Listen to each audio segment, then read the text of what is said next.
Mode select. 10 seconds to pick. 5 seconds. Hurry, hurry. Radio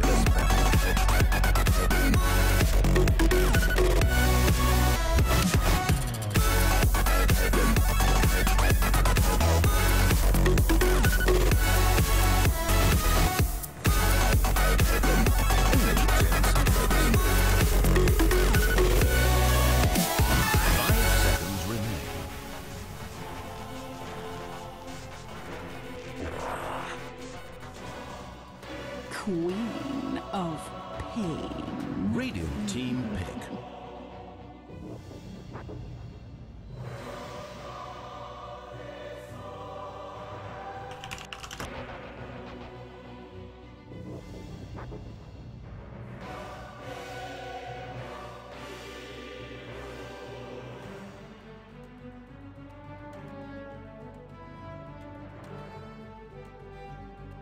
Ten seconds to pick.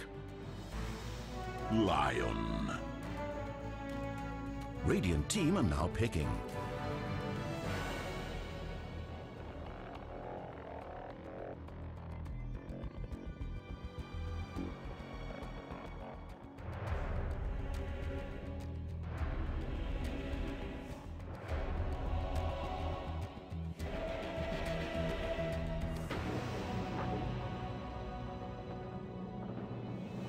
Only 10 seconds.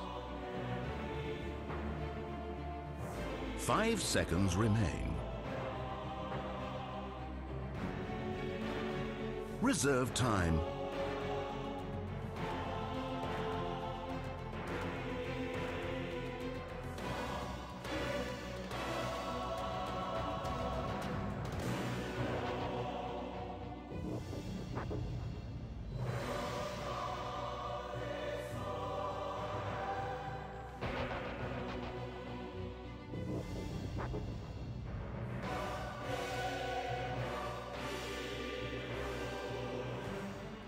Invoker.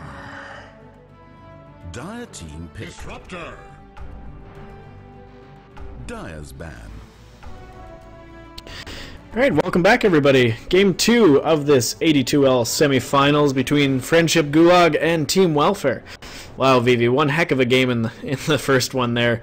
What'd you think of it? How was the draft? How was the whole team fight scheduled there?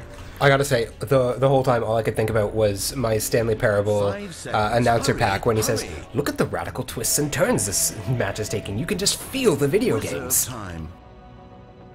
Exactly. I mean, couldn't have hit it better. There were so many twists and turns. I mean, a lot of farm coming out from Welfare on the bat with that Drow, and Turglo doing well in the Storm Spear, getting out a lot of key items. But in the end there, that team fight really changed the whole course of the game at an instant. I mean, as soon as they took it in the Rosh Pit, they didn't even bother doing anything else. They were pinging out the map. They said, let's go for the throne, and yeah, they won it. GG called. I want to give special props to Rallycat last game. I don't think I saw a single RP with less than like 2 to 3 heroes in it, with the exception of one on Marana, but it was superfluous. It was really well played by him, and as soon as that refresher orb came out, that's when they had that team fight at the Roche Pit. And like I said, it's just, you know, you can say whatever you want about a draft and how a game is going, but if there's a Magnus with a double RP towards the end of the game, anything can happen. They can just turn things right around.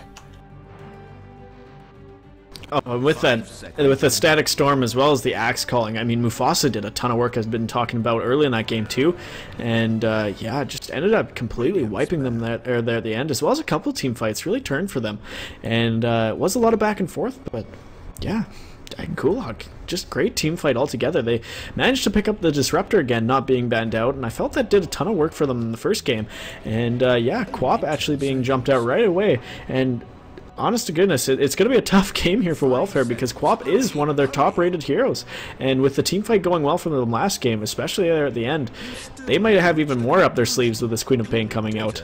I always love seeing Queen of Pain and Lion on opposite teams. It's kind of a game of who gets the jump first. If Lion can lock down the Queen of Pain, you know, he can get a full almost 6 seconds of disable, and that's just detrimental to Quap. But if she gets the jump and she's able to silence him, Lion is just so squishy. He falls to her ult so fast. So it's going to be really interesting to see the initiations in this game. Yeah, Invoker being picked up for welfare, like I said, Kiko picked that up last game, or last week, sorry, and it was actually a really good pickup. I had no idea, and no vision of it coming, and it was a Quas Wex Invoker, and he really dominated with the whole Tornado art and EMP. And they really took control of the game with him. So interesting to see that being picked up right away. And as I said before, with that last team fight or last build not going so well there at the end, they look to go for a little bit more team fight, picking up the line that we've seen a lot from them before. Invoker now picked up for that control, and Warlock. Geez, lots of alts coming out for welfare here, and a little bit of push from the Golems, but I think it's more really just to secure that team fight on top of Gulag. Oh, yeah. Because they were able to take control of that game. Like we've said a million times here, it really was based on the team fight for Gulag. And if Welfare are able to capitalize and get something back on them, then they can survive through this game. So a little bit more back and forth. Oh, yeah, I'm looking at this draft right now, and the caster inside of me is just thinking, yes! This is going to be the most exciting team fights, especially with the Spectre, just with that global presence. It's going to be really interesting. It'll take a while for the Spectre to come online, but as soon as he does, yeah, with Quap being able to blink around the map just as a natural ability, Spectre, as soon as she throws off the ult, she's all around the map and may be able to pick up kills. But like with Welfare having so much on the team fight now too, it is going to be a great caster game because we're going to see so much coming out on the side of ults and just full on team fight. It'll be interesting to see, who do you think they're going to pick up as for team more of a welfare? right click and carry, if that's the way they want to go here for either side, for both sides. I mean, Spectre's already picked up, but they need an offlaner. I mean, besides the Queen of Pain and the Lion, these drafts are just so new for these teams to me. I'm not recognizing it at all. I don't even think Spectre's been picked up much in AD2L in general. I'm wondering if they're going to go for more of like an early fighting Spectre, get a Vanguard, get an Urn and some phase boots, and just try and get some kills. There's your answer right there, the Slardar. Dire team are now picking. Interesting, yeah. More stuns coming out from them. That minus armor just destroys too, especially on a carry like Spectre before she has anything for whether it's a heart or again any sort of regen item really. If she doesn't get it out quick enough, Slardar will be able to pound back on her, but it's a Centaur coming out for Gulag, and that's more tank on top of them for already a huge team fight build, and this is just beautiful seeing all this come out.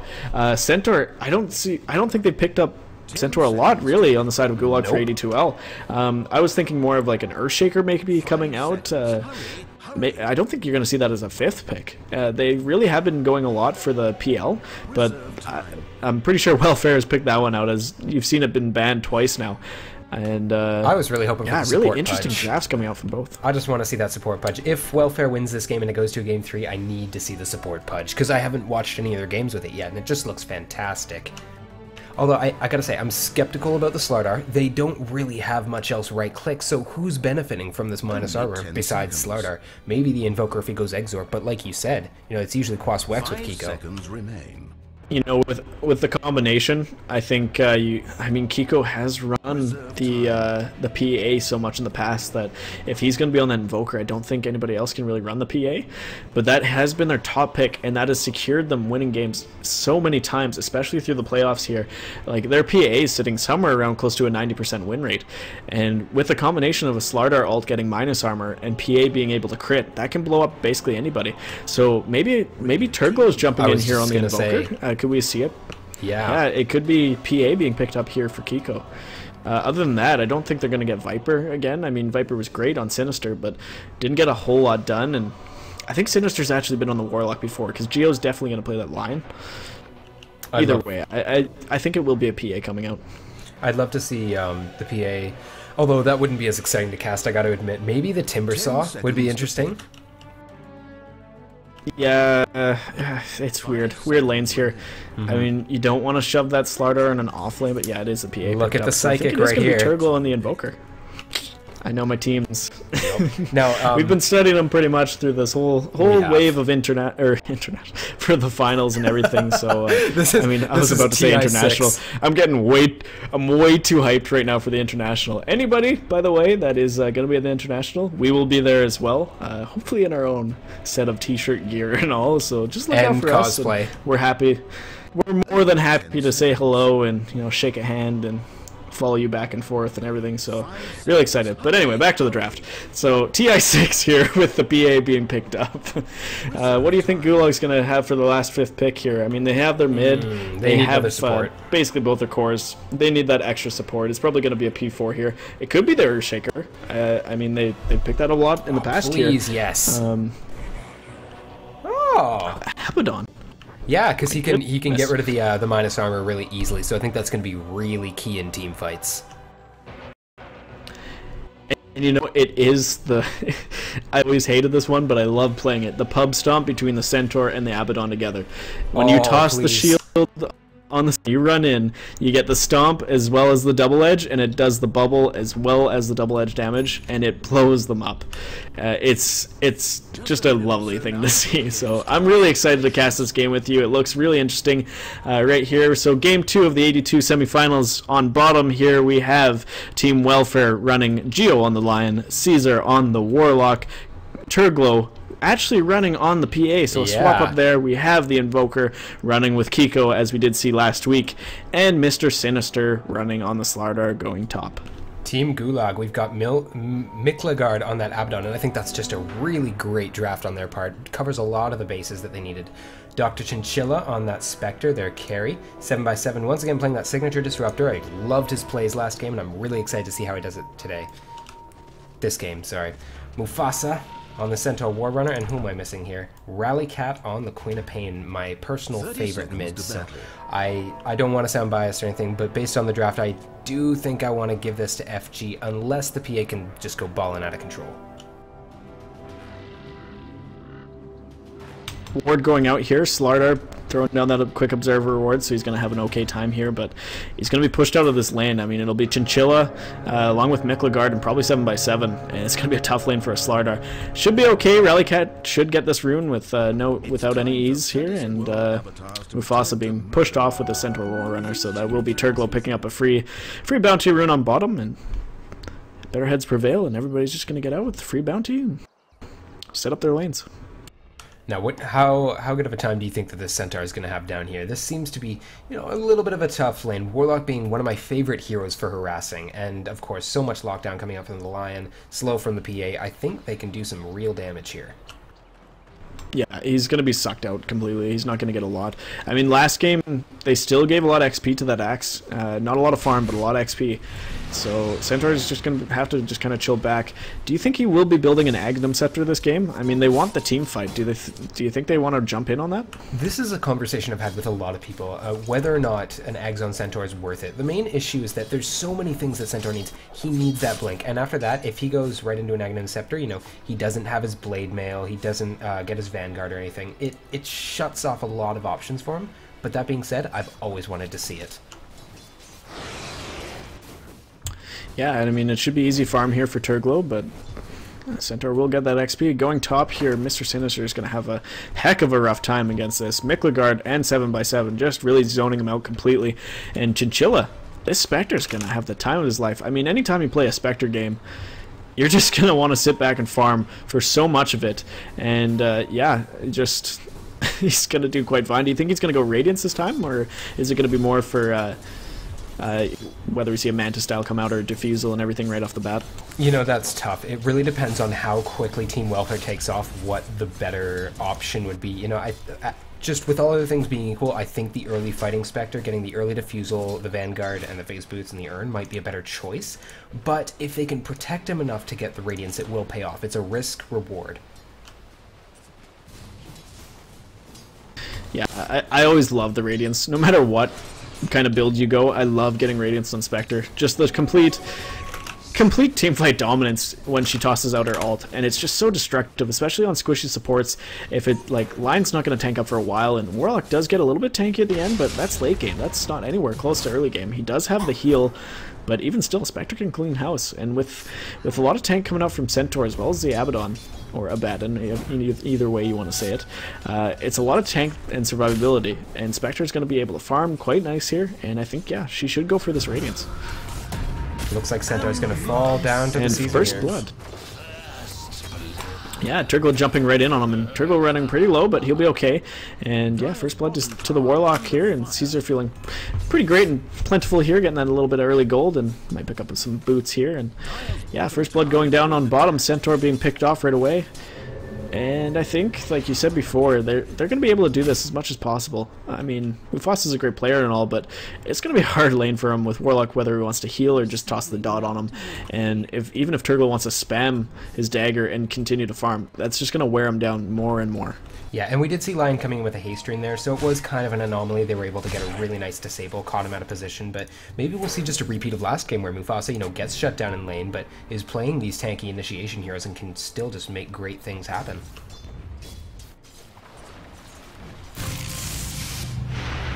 And they look to go on Mr. Sinister here. He actually does toss out the kinetic field here, but yeah, he's going to be fine. He's too close to tower. And yeah, they just need to let Chinchilla keep farming. They don't need to waste too much mana here for a team fight or anything. Just it is a little win and lose scenario here. Miklegard's not going to get anything at all. And Abaddon's great with not a lot of items, even off the bat. He does have his survivability as soon as he hits 6. So not a big worry. It is the Disruptor that's going to be feeling the effects of it. Going to be pretty poor. He hasn't really stacked any camps yet. They've taken down their jungle, but that's about it. So sitting at level 2 here, almost 3. It's going to take him a while to get online.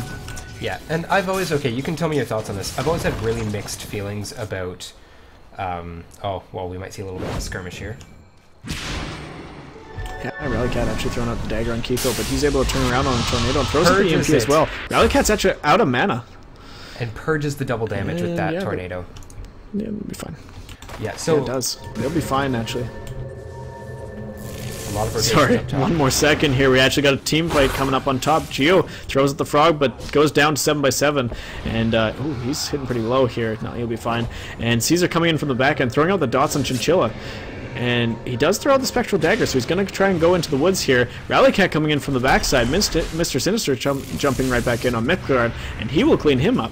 So really back and forth here. Both teams are kind of stuck under this T1 tower, not knowing what to do here. And Caesar's got that dagger on him. He's going to go down with this last tick, maybe. Yep, it does manage to go down. And Disruptor being cleaned up by Mr. Sinister. And they know Chinchilla is still here. He does not have enough mana to get out. And even with the Quelling Blade, it's going to take him a long time to eat his way out of this little tree area. Yeah.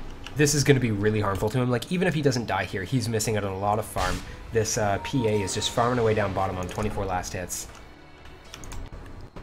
Yeah, and Sinister actually getting the early point in his sprint, so jumps right back on him. Slam goes down on Chinchilla, and actually Geo coming right back in. He will use the Earth Spike if he needs to clean it up, but he's going to go try and block him for Sinister to pick up that last little hit, and that will be a kill for Sinister. Even geo-rotating just to ensure that. And, you know, this is not good. They can't afford to have a Spectre that's getting shut down early game. But what I was going to ask you earlier is, Slardar is an offlaner. This is something I've always kind of disagreed with. Sure, he has pretty nice base armor, he has good strength gain, but he has no ability to recover if he's from behind, and his one escape mechanism causes him to take more damage. Yeah, I really feel that it needs to be a dual lane up top for him to get any sort of survivability and farm out of that lane. It can be really destructive if you get a double stun. So if Geo wants to rotate up there and stay there with the Earth Spike and the Slam, it's really destructive. You can take down anybody in the early game team fight.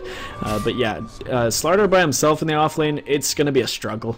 He's really not going to get a lot out of it. He's not going to get any XP being zoned out. He's not going to get any farm from it.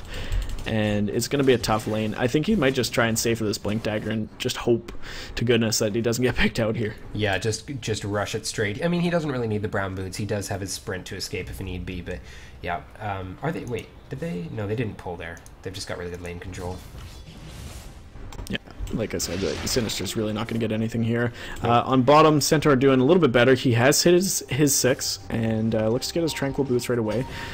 But yeah, Turglo doing a little bit better than the Spectre on top, not by much, sitting at 33 and 5, has had a comfortable lane here, and he's going to pick up that Battle Fury right away. Slow actually coming out, and turned into a frog as well. Earth Spike going out, and actually uses the Stampede to get away.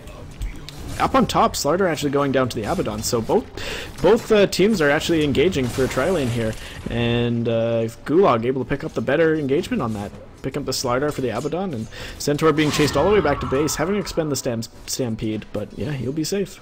Now, I just want to turn our attention to mid here. With the exception of a few denies, Invoker is pretty much keeping up with the Queen of Pain, which I find a little bit unacceptable. Queen of Pain should be dominating this, especially the Quaswex Invoker. Yeah, I was just going to say, running Invoker myself, I mean, Quaswex is really hard to control a lane until you actually get more points in it, being able to Tornado and EMP. If you're not going to go Quaswex and go the Quas Exort route, you will have a great time last hitting just with the extra damage there, and if you want to spawn your spirits too, you can just really control the lane. Miklagard jumping in on Kiko. He didn't see Geo coming in the back end. He doesn't have any more mana left, but Invoker should be able to clean him up here. He's running rather low, and Lion actually getting off that last hit picks off the bad. The Lion right clicks are just my favorite. It's like dying to a Crystal Maiden right click. Yeah, you could just see it coming from a mile away, and it feels like it takes forever to get that last hit to go for the kill. No. But okay, they did take that top tower. Dire took top tower pretty quickly, and this is kind of a double-edged sword. While it does mean a little bit of bonus gold for them, it does give Slardar a little bit more room to farm if it pushes his way. And he is sitting on 3 kills. He might get this quick Blink Dagger for an offlaner. Yeah, I mean, that's what he needs. He needs to have that Blink Dagger. Slardar's is going to be pretty useless if he doesn't. Yep. He can go for the armlet, but I just don't think he has enough farm potential right now to really pick off those items. He'd have to buy it all in one, and that's just too costly. Absolutely. And right now, Caesar kind of being... Oh, I guess he's not left alone with his Queen of Pain, but this is bait if I've ever seen it. As a Queen of Pain, I would not be going on this Warlock. Got Stampede actually going out, down on bottom. Turgle is by himself. He's not going to have any savior, but he blinks out across that kinetic field, and I don't think he's going to be able to be chased down. Glimpse going out, but Mufasa running low on mana, and Warlock coming in from the back end, throws down the Golem, and able to get off the slow. Mufasa sitting really low, doesn't have enough mana to get off a stomp. He could be able to clean up this on Mufasa, and does blink right on top of him. Turgle taking that kill, being jumped on by 2, and with the Warlock coming down, completely helping him out. Caesar, big play, and Turgle able to clean up on the Centaur, and they're going to push this T1 on bottom. I can't believe we didn't see any TP support there. There's a TP on the Abaddon, and Spectre had her ultimate up. I mean, they could have helped out that Centaur, that poor, poor Centaur. They could have, but they thought they were going to secure that kill easily on Turgle, but really just get turned on right away. It was a really good choice. I don't know if they knew that the Warlock had the 6 yet. Sure. Yeah, they're really good plays coming out, and Turgle just has great micro altogether. Obviously, somebody playing Storm all the time is going to have that great micro, so really good to see a quick blink out jump by him and able to pick up that quick kill. And Invoker actually picking off the Spectre, was up on top here. Rotated up top to help out Sinister. Probably got off the slam as well as the Tornado going out and managed to get off a cold snap too. And that's a huge kill being picked up on the Spectre. And although she's sitting at 1800 gold here, already has the phase boots, it's gonna delay. Like, if this is gonna be a save up for the Radiance, it's gonna take her a little bit longer here. Now, what's this Warlock saving for? He's got brown boots, he's got a TP scroll, and he's got 1100 gold. This is a little bit unusual for me. Is he going for the quick eggs, you think? Quick eggs is obviously really useful in any sort of area. If it's going to be for push, or if it is actually going to be for the team fight, it's hard to say. He could be going for the eggs right away. No, he's just going for the arcanes. And picked him up right there. Fair enough. I mean, that's pretty greedy to pick that up when you're P4 support. The point booster just right off the bat. I mean, I'd do it. Yeah, but you know, your balls sometimes outweigh your legs. Exactly, and definitely a better pickup. Just finish the arcanes. Oh, take it easy. Yeah, throws down the slam on 2, so he might be able to escape, but he does not have a T1 tower anymore. And Stampede used jumping all on top of him here, and who's going to clean up the kill? It will be the Spectre. So yeah, turned on, and just like that, return kill on top for the Spectre here. And Stampede used in a definitely good positioning. I eat my words. In this case, it was really good that they didn't have that tier 1 tower, because otherwise there would have been a lot of TP support and wouldn't have been such an easy kill on that Slardar, but well played. And as we move around 12 minutes... Now, PA... yeah, I was going to say the landing phase is starting to break PA down. sitting quite well here. 67 last hits. Yeah, at 12 minutes... doing quite well here, and able to pick up that Battle Fury probably right away. Like I said before, they've won so many games with this PA running in the back end, and even though you don't see her a lot anymore in pro games or amateur games, and even in pubs, like, people just know how to counter her. People know, like, just go straight for that MKB, and she's just shut out. However, with the Spectre picked up so early, You don't see MKB brought out by the Spectre right away a lot of the times. She usually goes for the Diffusal or the Radiance that we've been talking for the last 10 minutes here, or getting the Manta Style, the Heart. I mean, there's a lot of items that she'd rather have before getting that MKB. So it is a great pickup for the PA, and not a lot of heroes would want to build into that. So get her some survivability now that she's picked up the Battle Fury at sub 13 minutes. She's going to go for that BKB, and it's going to be really hard to stop her. I was just going to say, I think that rushing BKB next is the best choice. I mean, maybe get a little bit of lifesteal, but realistically, that Spectre's not going to be able to hit you, and most of the rest of the damage is magical, so she needs that BKB quickly. Slardar has actually picked up the Blink Dagger, so that's 13-minute Blink for Slardar that was really getting shut down. He did get that kill, but yeah, really run out of farm here. Only has 14 last hits to his name, so definitely good pickup for the Blink, and that should change a lot of fights here. I mean, being able to jump in, he has his level 6, so with that minus armor, they can really go on anybody they want, even the Centaur. Yeah, I think that PA needs to rotate mid, and they need to start getting a little bit aggressive. They need to abuse the fact that she's got this early damage coming out from the Radiance. I mean, yeah, there's something to be said for farming like a madman, but they've got an advantage and they need to push it. What's this Spectre building into? She's kind of going hybrid here. She went the phase boots, but she seems... Hold up on mid here. We got Sinister jumping right back in, using his Blink Dagger to good use. And actually gets turned right back on. So Disruptor for the Slardar. Geo going down rather low here to Chinchilla, and actually is cleaned up. And Warlock throwing down the Golem and expanding the slow, but I don't think anything else is going to come of it. So actually a 2-for-1 trade here for Gulag. Dire's bottom tower under fire. I think really well played by them there. They needed to really jump on that with the Centaur ultimate, and they made very good use of it. Spectre ult coming out too, but it's very strange that she's going for the Radiance Rush after phase boots. I don't know quite what's going on, but maybe she's just looking to chase down a little bit and really take out that Lion. Yeah, and Quap picking up that point booster, so that's going to be an Agnum Scepter for her. So with them winning that last team fight, it only bodes well for them if they're going to get more damage items out. That's low cooldown for ult and even more damage when she hits that level 11.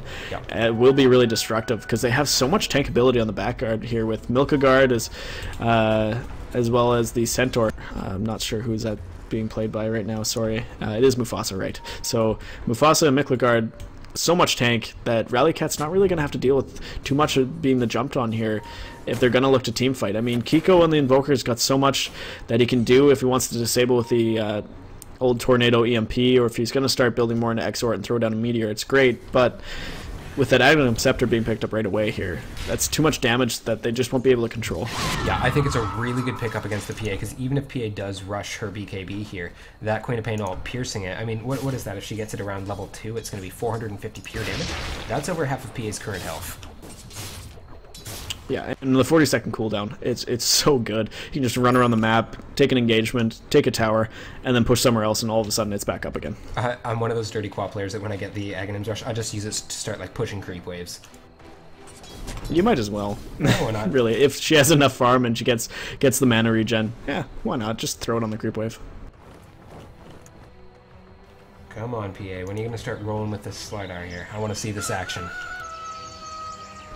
I think she's just going to have to farm it until she does get that BKB. Actually, it might be on the courier right now.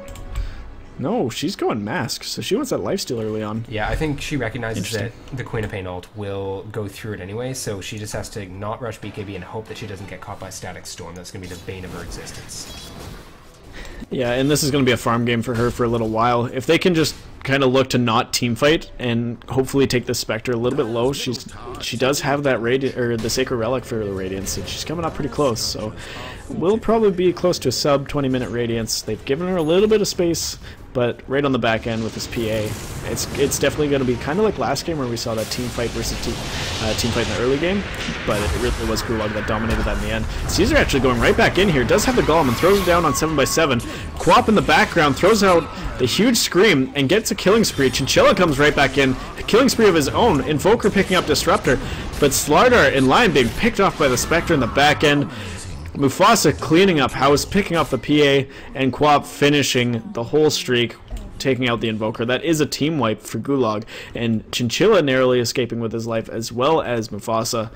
And yeah, team fight going the way of Gulag there. That was just so tragic to watch. That Spectre had so little health. He had the minus armor on him, and PA was just so ready to get that one last right click. And If she'd gotten it, and maybe even without a crit, it would have been a dead Spectre, and it might have gone the other way, but very, very good positioning by the Queen of Pain there. You saw how she popped her ult, she got, I think, 3 in it, and then she ran in just enough to scream of pain and get 3 more and kill that Lion.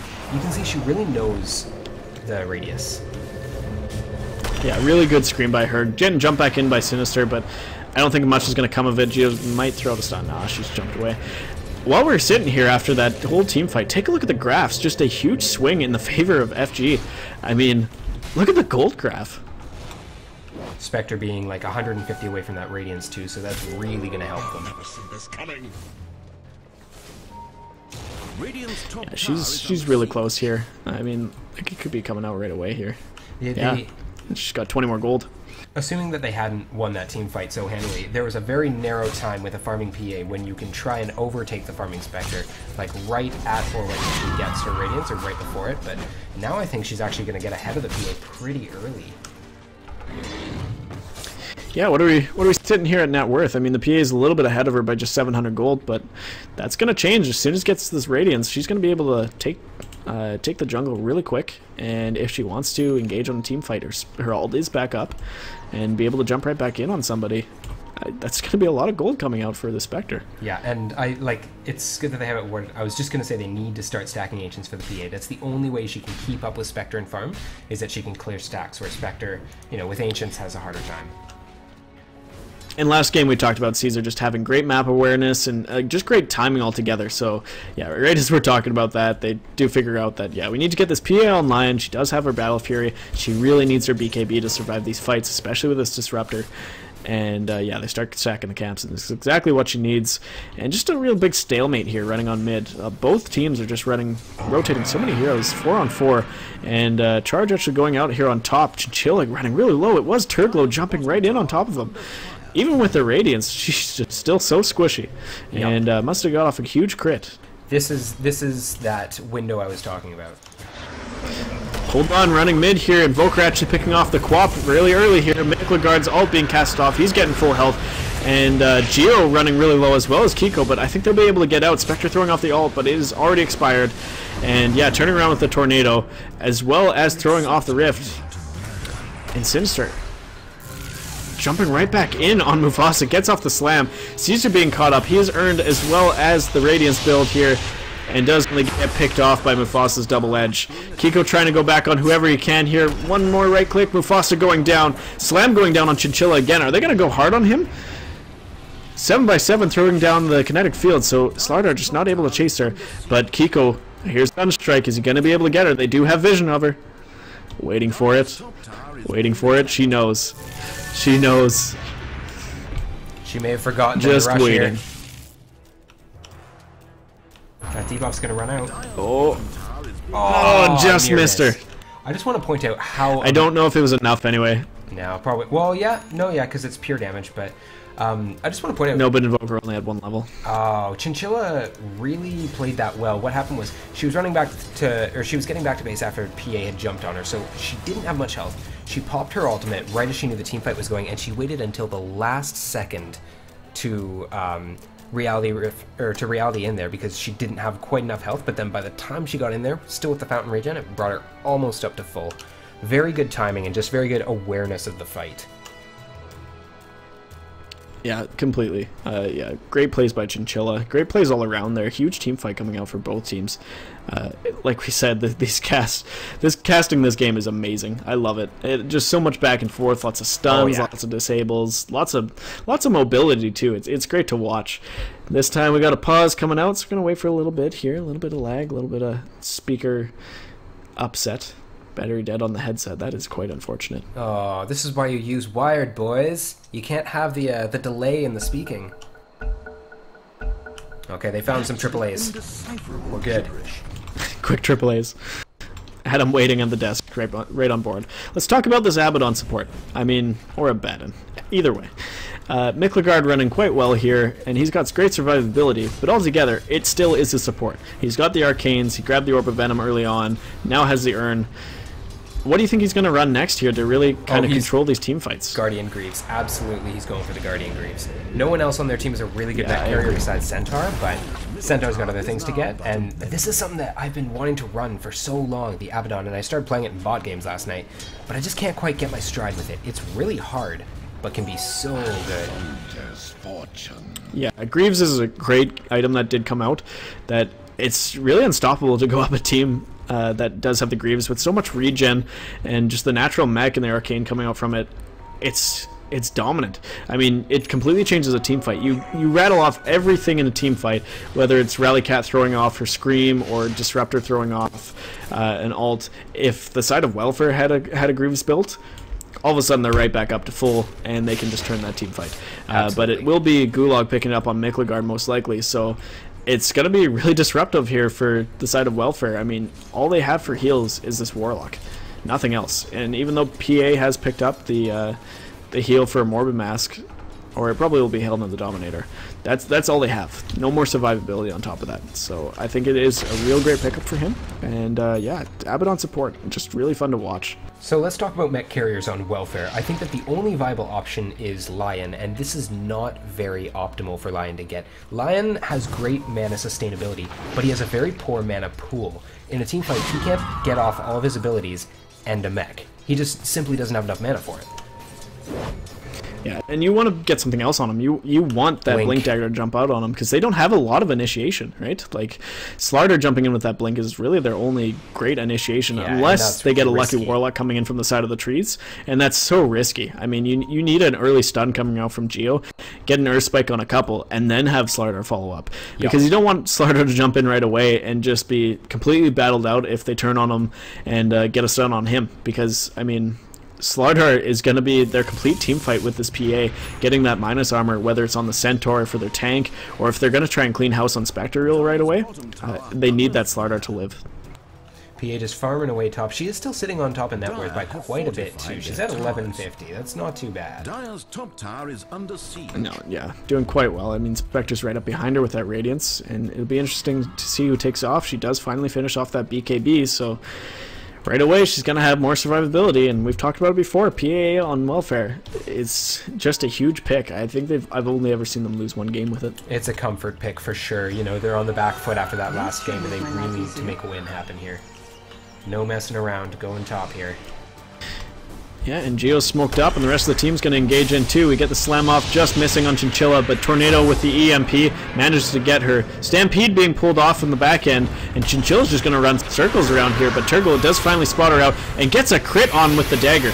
And Spectre's going to rotate around the map, trying to get out here, using her ult everywhere. She does manage to get out and gets a double kill. Oh my goodness, and Lion actually taking the kill streak from her, so that's a ton of gold to the support. And PA out of BKB charge here. She's running really low and picks up 7x7 and wants to turn on Mufasa just before he dies. And wow, almost manages to take him down, but that's another team wipe. And Welfare just not able to square off and take down that Spectre fast enough. She finally does go down to the Lion, but just rotates around, and that Radiant's doing so much work. The rest of the team for Gulag rotating in, and yeah, team wipe. I think that Invoker had a very, very quick Yule Scepter, and he dodged the Queen of Pain also. Actually, the Sonic Wave didn't hit anybody. Also, both of the kills from the side of Welfare were suicide kills. Lion, very low on health, decided to ult the Spectre, and it did finish him off, but of course with the dispersion, it did cost him his life. And then the PA, of course, picking up that great suicide kill against all odds on the Disruptor. Yeah, I mean, at that point, you gotta have patience. You just gotta hold on and hope for your dear lord that you can turn around and get a kill, because you just know you're gonna go down. And they managed to get that off, so good pickup by Welfare, but either way, still a huge team fight for Gulag, and they do pick up the better of the half. And just looking at these graphs, I mean, goodness sakes, look at the spikes. Welfare first leading out the game, and then a huge early team wipe, and the spike completely all the way down, and we just see it again. It's just a lot of back and forth, and we called it last game. We're sure as hell calling it this game. A lot of back and forth, and I love it. Love every minute of it. This has got to be definitely one of the most exciting series we've had in AD2L so far this season. Yeah, I mean, most of the time it's been Welfare really being dominant, and they've been plugging through all the way through the playoffs, so it's great to see some sort of matchup that, you know, is in line with them. Had they built more towards teamfight last game, they might have survived, but yeah, just not able to win it. So this time, it's great to see some teamfight coming up from them as well, and buckle in, boys and girls, it could be a long one. Yeah, Spectre's starting to catch up on farm here. Does finish off the defusal. It's on her way to her right now. So that's wow. It's not going to help her much against the PA, but I guess she hasn't been really the one killing the PA in the fights. No, it's really just going to be for the supports in the back end. If she can pick off the Lion as well as the Warlock there, if Caesar goes down right away and not able to pull off that epic Golem double, then yeah, it's going to be a completely different team fight than Welfare is going to want it. And right on mid, right away, Sinister jumping right back up on 7x7, throws down the Static Storm, and everything being expended here. Tons of ults going out. Geo manages to get one off on 2. Sunstrike going down, but for no avail. Doesn't manage to get any damage off, and that's 3-0 for Friendship Gulag, and they look to go farther. Kiko being chased down as well as Turglow, and they're just going to have to sack this T1 tower. Chinchilla just really destroying with this Radiance. Tornado going out, but it's not going to be for much here. I mean, Mufasa's running low, but they're not going to be able to pick him off. Yeah, just taking And fight they're just after gonna keep fight. pushing. And this pipe on Centaur is just huge. It means that Lion can't really do much. Invoker is severely hindered with how much damage he can put out. It comes down now all to the PA. Yeah, they really have put a lot on this PA before, and they're going to have to do it here. I mean, Kiko's doing great and all. He's getting off some great tornadoes, but just not able to do enough damage to complete this team. And they're just so tanky on the side of Gulag. And they're going to run right back in. Kiko throwing off it, as well as the Golem going down. Sinister throwing down the slam, but it's just Miklegard. He's getting tanked right back up, full health. And Rallycat coming right back in, cleaning up the Lion. And Phantom Assassin actually picking up Mufasa in the background. Finally does go down. And Turkle with a triple kill completely cleans house. And Disruptor goes down as well. He just oh my goodness, and almost a team wipe. Oh goodness sakes, that crit is just, and you know what? That's PA in a nutshell. Great hero as soon as the crit comes out. Oh, and look at the oh my levels. goodness, almost a team wipe.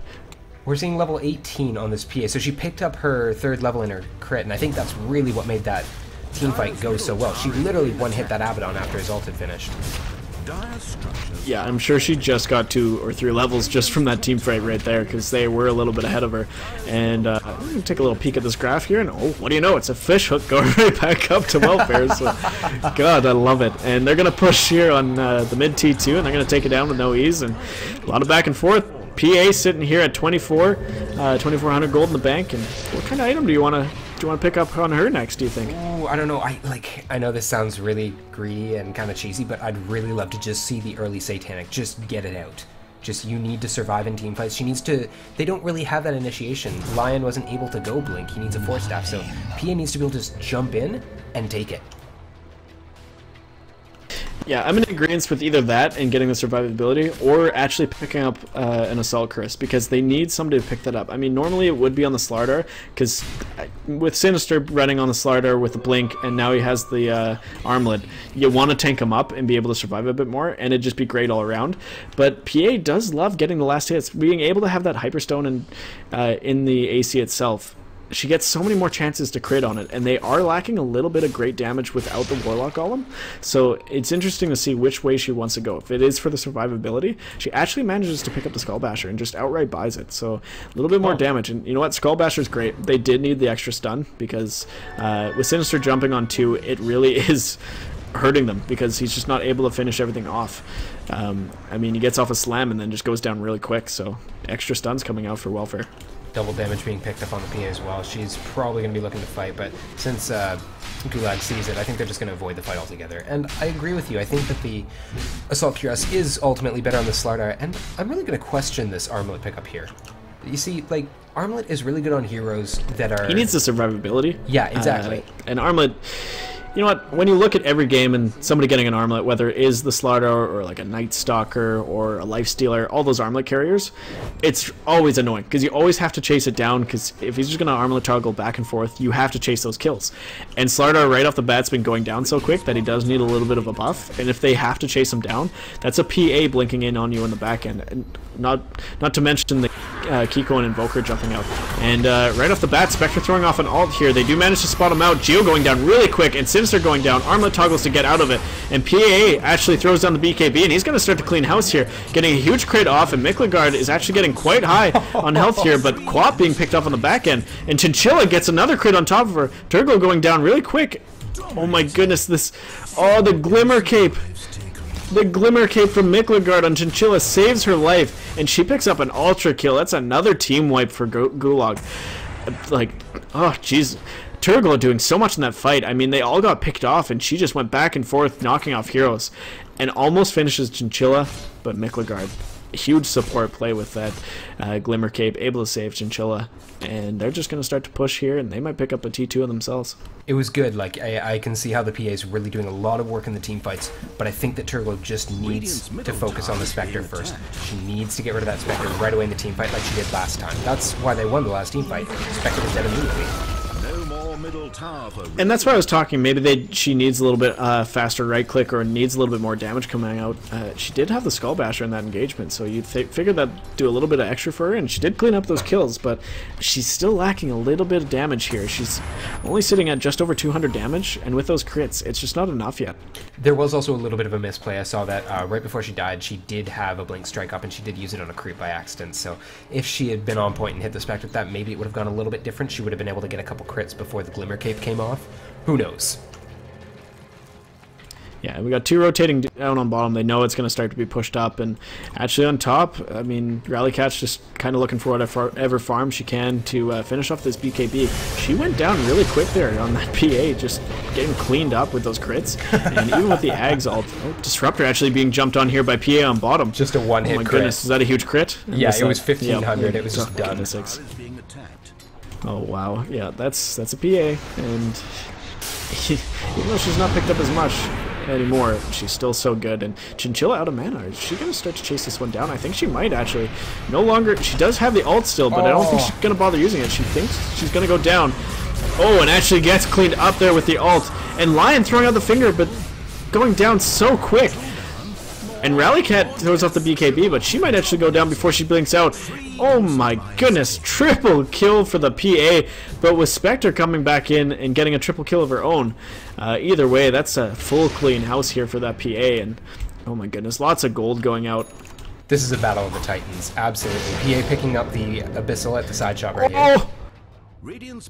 That crit! Oh my goodness, Miklagard insta-cast his ult, just going down so bad. Yeah, I don't know if you saw that. Right before she Blink Strike, she got the Abyssal, and it just multiplied that crit so much more. Yeah, that's the damage she needed, so we've been talking about it. She needed the damage, and now all of a sudden she's up at 450, and she looks to take this Rosh really quick. She's got a slot for it. And, ooh, Invoker picking up a Scythe of Ice. There's the disable that they need on top of it. And all of a sudden, things looking great for Welfare. Look at these graphs. It's just ridiculous. It's just going back and forth still. I love it. No end to it. I have not seen this many spikes since Nom. I just can't even imagine it, how these two teams are feeling right now. Oh my god. Just battling for their lives, Welfare, and putting everything on this PA. You know, what's she going to do next? She completes the Satanic. What does she put in place of the Aegis? Or does she just always keep that slot open for the Aegis? They are going to need that to jump right back in, because they've already weared them down so much with the PA. As soon as PA goes down, they just kind of breathe a sigh of relief, wipe their foreheads of sweat, and just get out and want to go back to farming. With her having 2 lives, she's going to come right back in and just fully team wipe. So it might just be better just to kind of keep that open slot for another Rosh until they completely take control of this map, take down 2 more of the outer tier towers here, and really look to push high ground on top of that. So I mean, yeah, she can finish off her Satanic first. She's not lacking any more damage now that she's picked up that Abyssal Blade. However, Slardar is still far away. He's not going to be picking up that AC anytime soon, so she is running pretty low on the BKB charges. And she actually pops her right now, going right back on Mufasa. Spectre running around the map with her ult, and she's going to keep going, diving deep. She does have the Aegis still. Oh my goodness, that crit! And right on the back end, actually 7x7 cleaning up on Slardar. And yeah, Spectre in the background. Geo running on top of her. He's running really low. But Spectre out of mana. Back up top, Turgle is still engaging on all of them. Still hasn't used the Aegis. And finally takes down the Centaur. Aegis expires, comes right back up. Oh, Geo cleaned up by the creeps. And the Golem still hasn't been used. Throws down the Golem. Spectre going deep in the trees. He's really low. Oh, Disruptor. Oh no. Disruptor, the glimpse right back. Oh! Oh my goodness. And Turgle using the blink right when Rallycat blinked. And she cleans up on top of the Quap. Ultra kill for Turklo. That team fight was everywhere, and they just couldn't handle her. We just talked about it. The Aegis just destroying them. Spectre staying safe in the back. Chinchilla just having to get out. She needs to TP away. She's not going to be able to live much longer if she stays there. And that's going to be another T2. Oh, God, the crits. And did you see that play? Right when Quap blinked out, she blinked right on top of her. So it dragged her all the way across in the lane. My favorite part of that whole thing was Disruptor. That was just split second. Disruptor just glimpsing TA back right beside him. I mean, it was definitely a, I'm going to die, but at least my carry will live. Yeah, it was definitely a panic play, and just didn't turn out great for the Disruptor. But yeah, save Chinchilla, and that's what they need to do right now. PA getting a ton from that. She was sitting at over 5k gold, but she's starting to buy out her Satanic here, and she's gonna have it. So Spectre really gonna be needed here. She does have the Diffusal and Manta along with that Radiance sitting at over 3k gold. So what do you think she's gonna get next here? Okay, so going for the heart to maybe tank up. Oh, I don't know. Like, I wouldn't go for the heart. She's already gonna tank up from the Satanic. I'd go Butterfly. No one's a natural MKB carry on their team. And if she gets more dodge, it does stack, I believe, right? It's just going to be ridiculous. No one's. I'm talking about Chinchilla here. My bad. Chinchilla sitting at over 3k gold here. What? Like, she needs the damage as well. Divine Rapier? I don't know at this point. Out of answers, hey? Well, you know me. Silenced flow. I just love the Divine. Realistically, it's so good. Butterfly, or yeah, the heart. The heart is ultimately what she needs, so that, you know, the more damage she takes, the more damage she deals. That's probably what it is. Double damage. Yep, yeah, there it is. And eggs coming out from Caesar, so lots of team fight damage for Welfare here. And Gulag, oh, it's going to be tough. I mean, last game, they were sitting at the same point with 2 naked racks, and all of a sudden, out of nowhere with the team fight, they were able to turn it around. So I can't even predict this one. I mean, Turglo doing so much work here on the PA, and picking up so many items, sitting on so much gold, and all the survivability of the world. She's level 25, she's got the Satanic, she's got the extra stun from the Abyssal, she's got the BKB. But, that being said, you can't count out Gulag. They just have great team fight. Yep. And Spectre's able to clean house in the back end, and it's going to be hard for all of them. And Mufasa jumping in right on 2, gets the stun off, but Gio's going to turn right back on him, throwing out the finger. Spectre using the ult, and 2 golems coming out, along with the slow, and Spectre running around the map, Sinister running low. And yeah, Gio and Caesar picked off right away. Slardar going down, but it's Turgle's turn to go right back out. Rally Cat running really low, and these golems pushing away 7x7 right away, and they can't really handle this Turglo. And even with the team gone, she looks to keep going farther and farther. This is a one-man army. Spectre right down. here. She does have her buyback, but this is one-man army for sure. And sitting at 3,200 gold, she spent everything. She spent her Abyssal, her Satanic, and BKB, and she just feels so comfortable just to be pushing hard against them, even with the Spectre down. So yeah. They're going to probably look to see if this Roshan gets up right away, and Turgle's just going to go hard. And he's going to clean up these Ancients. And without the Spectre being up, I think Turglo knows that he can just afford to be ballsy. He's level 25, he's 5-slot. I don't think anyone else on the other team can do anything about him. Now, I think that if Gulag wants to turn this around, the Spectre needs to hold on to his buyback, and he needs to hold on to his ultimate. I think that the buyback ultimate, yeah. Yeah, he's going to hold on to his buyback, but look, right now, Courier's going out for that Vitality booster. He's going to finish off his heart, and he's going to be running at no gold. Now would be the time that if Welfare can pick off the Spectre, that they can really push in and take a Rax. Yeah. Unfortunately, they don't know that, but I think that they're going to be ballsy anyway. With Turglo being almost 6-slotted, they need to make things happen soon, otherwise it's going to start getting worse. Another thing I think Gulag needs to do is get that Aghanim Scepter up on the Disruptor so that they can really lock down that VA. Yeah, and with all the tank coming out, I mean, Centaur has out the Pipe and the Blade Mill, and Niklagard obviously natural with, and has the Glimmer Cape. It's just not enough anymore, and Turglo is just taking full advantage of it, just going really hard and getting out those lucky crits, and really just wiping the whole team. And when Spectre's down, they're just running scared. They can't handle her. See, this is also good. I think that Invoker realizing that his magic isn't going to be that efficacious, like the Centaur has the Pipe, so he decides to just go Disable. He gets the Yules, he gets the Scythe, just things that are going to help the PA dominate in team fights, so very good itemization by him.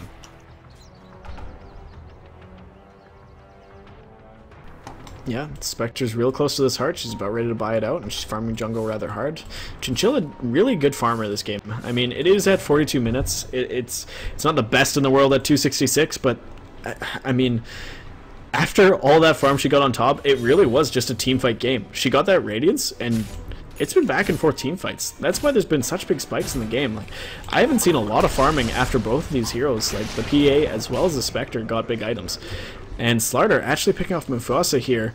They did have wards down, so they saw him coming. There's a 5-man smoke. Yeah, dead center. It Five was man- a smoke. Okay, yeah, I didn't see that. 5-man smoke, and the biggest thing is that they didn't waste anything. There were no ults wasted there. They can just go right down center, has no buyback, and fight 5v4. Radiant structures are fortified. But yeah, back to the Spectre. I mean, great farm getting out all these items. She does have her heart completed, and it's flying out. And yeah, I mean, for the rest of Welfare, they're going to look to push mid. And Turgo's got her TP boots now. I don't know how I feel about that, actually. I mean, it's great that you don't have to carry a TP around, but the attack speed is really underrated from threats. Now she'll need the Assault Cuirass or something like that. Maybe a Moonshard next, actually. Ooh, yeah, Moonshard. That is definitely a great pickup. I always forget about that. Yeah, me too. And that would be so great on PA. Centaur finally hitting his buybacks. He buys right back. They take down the tower. And Spectre throwing off the ult. Oh no, they used everything on just Sinister. And Turgo's going to BKB and go right back in on top of them. Runs out of BKB real quick. And Golem's going out. Mufasa, this could be a dieback. He's running really low. And Spectre coming right back out. Rally Cat does manage to bring down... Oh, that's a godlike spree. Taken down on the PA. And Caesar's going to get cleaned up here. Oh my goodness. Yeah, that's almost a team wipe. And Centaur finally going down. So that is a dieback on him. However, that is so much gold being taken away from the PA. And she still has lots. She still has buyback. But good lord, did they ever take her... That whole time I was screaming silently while I was not on mic, use the satanic PA, but no, she forgot about it, and the fight passed. She couldn't regen after Spectre was taking away all that mana from her, I guess. And yeah, Sunstrike, so both teams now know that Rosh is up, and Chinchilla picks up that DD, and she's going to take Rosh really quick, does have a slot for it. And all of a sudden, huge swing, and FG pushing hard. They're over 10k in XP, and I mean, it's swinging back down from Welfare's great gold graph back into FG's spot. So after this Rosh, they're going to be looking pretty comfortable and wanting to push high ground, I think, after they take this bottom T2. It's certainly going to be an uphill battle. Now, PA having picked up the Demon Edge, do you think this is an MKB for a prospective butterfly, or is this going to be what I think it is? Please? God, I would just love it she's so had much. such great farm. She needs it. She's had such great farm this game, and she needs the damage, I guess, to clean house, but you can't afford to drop that. With that Spectre, You know what, you can't. You know what they need? It's got to be an MKB. No, it needs to be a Divine, and they need to get someone on their team, most likely the Lion, to get a Glimmer Cape to protect her in the team fights, and she can just run around stomping. It'll be great. Lion's way too poor, though. I mean, just Geo finished the mech and now has a Force Staff. He's just too poor. You can't afford to pick up the Even Glimmer Cape Invoker that could quick. do it. It would be so good. Yeah, Invoker sitting at over 2,700 here. He could if he wanted to. Radiant's bottom tower is being attacked. But, you know, it's always easier to see these things from the Yeah. outside. I think they're just a little scared here. I mean, Chinchilla looking really fierce now that she has the Aegis, and the Heart is just really tanking her up. That whole engagement there in the last team fight, I think that Heart actually really paid off. She didn't need to save for that buyback, and she was able to clean house, and they're just going to look to push bottom. So, yeah, completely different swap here, and just like that, Friendship Gulag pushing really hard on this bottom tower. And ooh, slam going off. Oh, I think that was a little bit of a misplay here by Sinister and throwing out the slam by accident. Oh, it's all. Yeah, if they're going to do anything, it has to be this ultimate along with the PA going hard, but they still have the Aegis on her. They don't want to use everything on her with the back end coming out from Gulag. And Sinister throwing down the slam, just wanting to get right back out. EMP throw down. Golem's actually being expended. And PA comes out from the back end and jumps right on Mufasa. Throws at the BKB. And Chinchilla sitting at half health. Gets mech'd up. And Turtle's just not able to finish her off. Mufasa running really low. Geo throwing out the ultimate. But Pipe goes out and they have so much survivability. And Rallycat throwing off the ult. Geo finally cleaned up. Dominating streak for the co-op. Invoker buying back. Slardar still has the buyback. Mufasa jumping right back in. And this is going to be, oh no, it's going to be a dead PA. And she has buyback too, but she's going to have to use it if they don't want to lose this on bottom. Caesar running really low here by Miklegard. And Sinister buying right back in. It's just a huge team fight of everybody. And that's a dieback on Kiko and the Invoker. PA buying back, wanting to go right back on them. No more BKBs for Friendship Gulag. But Chinchilla's just still full health. And she's going to go right back on Sinister. And that's going to be a dead Sinister. Oh, goodness sakes, everything going down here. And the glyph is used, but this will be a dead Rax nonetheless. And it's just Warlock left with no golems and a PA not wanting to die back, or else that's going to be game. I think PA should have just TP'd mid and taken that Rax. 20/20 hindsight, but... Yeah, I mean, took the range, the melee's close, but it's so much for them to give up. And she's going to actually jump back on mid. She does have her BKB back up. And everything being expended here for Gulag. But I think they're just going to... I think it might just be better heads prevail after Geo gets cleaned up here by Chinchilla, because they just can't afford to throw in Turglo in the mess of this team fight. And Chinchilla's just so bloody tanky. Still no Aegis has dropped, sitting at 7k gold. And this is going to be another lane of Rax. Radiant's middle barracks has fallen.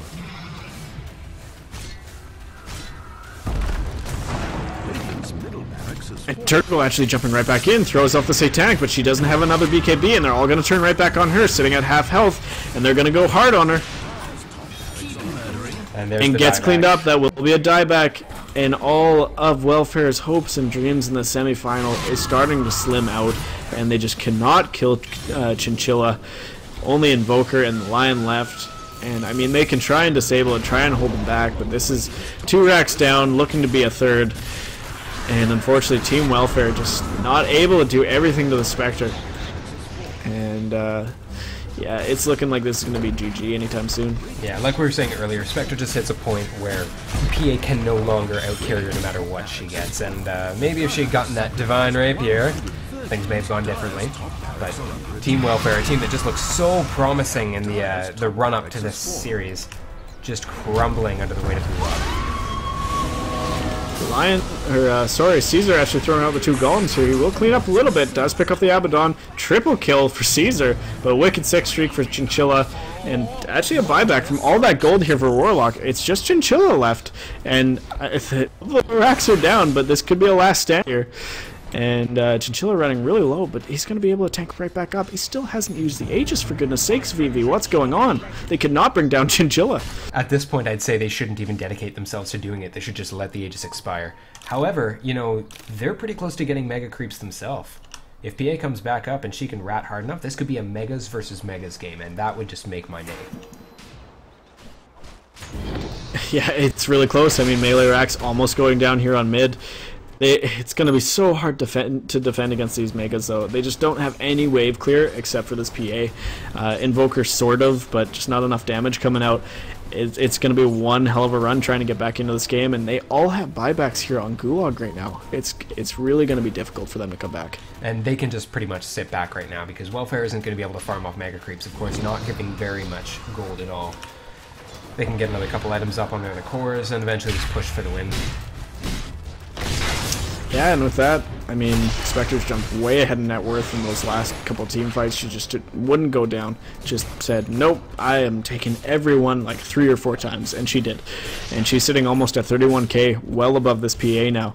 And looking at the gold graphs, I mean, it's almost well into 30k gold, and just over 20k in XP now in the exchange. So Welfare doing really good in the early game. A lot of back and forth, and we're loving it, but at the end there, Spectre just able to take full control of this game, clean out the racks, and it's going to be a tight game here. It's going to be really hard for them to stay in this. They're going to need the perfect engagement.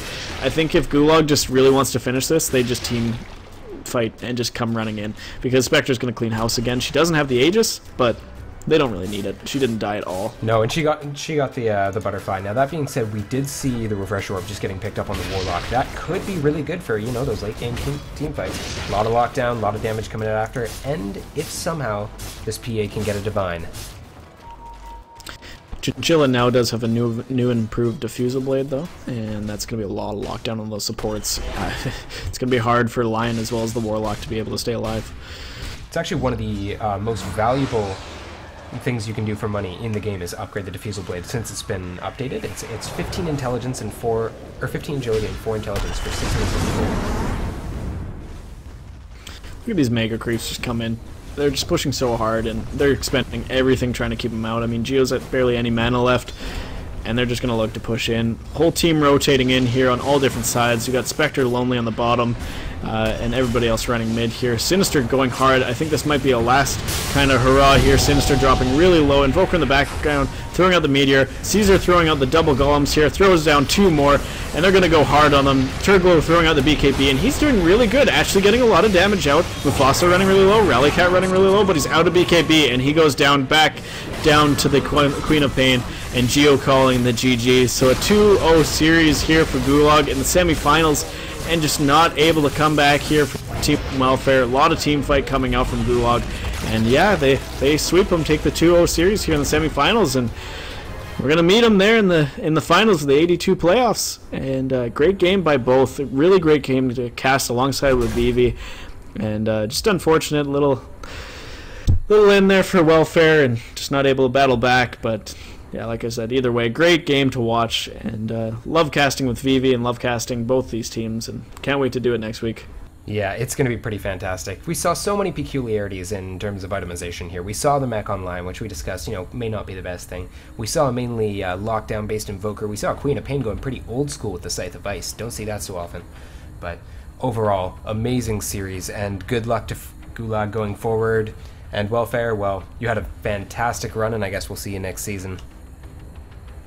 Yeah, a great run for sure. I mean, being able to cast every one of their games, I loved every minute of it, and this has been their real first time that they've had to lose against a really good team, and that both good teams, really good teams, both with great map awareness.